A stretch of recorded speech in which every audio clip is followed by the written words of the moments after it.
अलैकुम वरहमतुल्लाह।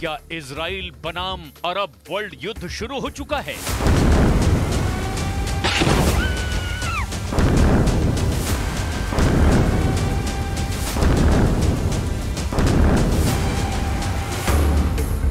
अली खामनेई के खेमे में जुट गई 22 आर्मी।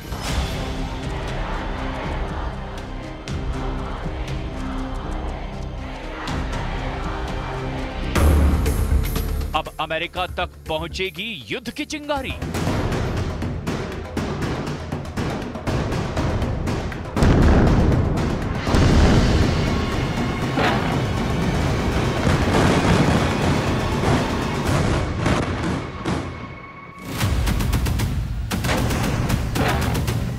युद्ध त्रासदी का एक नया अध्याय शुरू हो चुका है। लेबनान में जो बारूद बरस रहा है, जैसी बर्बादी गाजा में दिख रही है, जितनी तबाही अब तक हुई वो सिर्फ ट्रेलर है, क्योंकि अब महायुद्ध में महाशक्तियों का आना तय हो चुका है। ईरान के सुप्रीम लीडर ने ऐसे युद्ध को भड़का दिया है जिसका अंत क्या हो सकता है, इसकी कोई भी कल्पना नहीं कर सकता।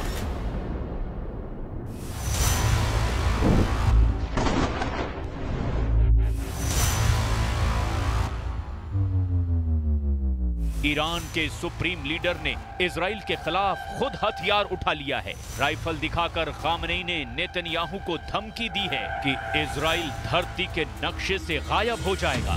सुप्रीम लीडर के बारूदी भाषण के बीच तेहरान में इजराइल की बर्बादी की कस्में खाई गई हैं। नसरल्लाह और इस्माइल हानिया की तस्वीरों की प्रदर्शनी लगाकर ईरान ने इजराइल से आर पार की जंग का ऐलान कर दिया है।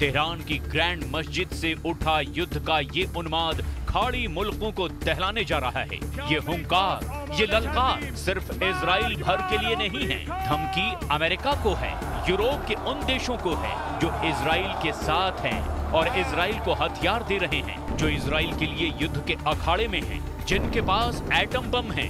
यानी ईरान इजराइल टकराव अब दो देशों का युद्ध नहीं रहा, ये महायुद्ध है जिसमें एक तरफ इजराइल है तो दूसरी तरफ पूरा अरब वर्ल्ड। तेहरान की गलियों से इजराइल की बर्बादी तक जंग का ऐलान हुआ है। ईरान के सुप्रीम लीडर खामनेई ने खुल्लम खुल्ला बता दिया है कि इजराइल का वजूद मिटाने तक युद्ध होगा, जिसमें सभी अरब देश ईरान के साथ होंगे। दुश्मन मिल्लत ईरान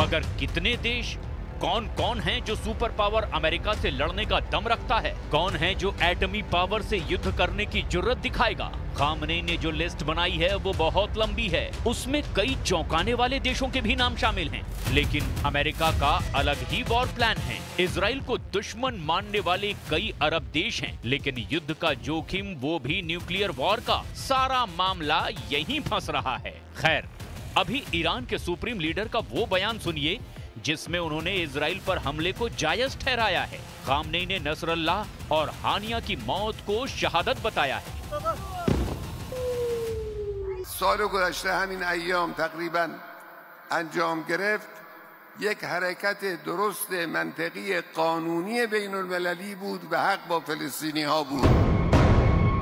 धमकियों के साथ खामनेई के भाषण में खौफ भी दिखाई दिया। ईरान को डर है कि इजराइल उसके परमाणु अड्डे और तेल के कुएं जलाए जा रहा है। इस पूरे ऑपरेशन का प्लान अमेरिका और इजराइल मिलकर बना रहे हैं। न्यूक्लियर साइट पर हमला होने के हालात में आर पार का युद्ध होगा, जिसके लिए ईरान के सुप्रीम लीडर सभी अरब देशों से एक झंडे के नीचे आने की अपील कर रहे हैं। हालांकि ये काम इतना आसान नहीं है। कई अरब देश सुपर पावर अमेरिका के इशारे पर चलते हैं। कुछ अरब देश तो अमेरिका के रहमो करम पर ही पलते हैं। खाड़ी में मौजूद अमेरिका के सैन्य अड्डे और हथियार इन देशों को दहलाने के लिए काफी हैं। तो फिर ईरान के साथ कितने मुल्कों की असल पावर है? अरब लीग का झंडा बरदार कहा जाने वाला सऊदी अरब किस तरफ है?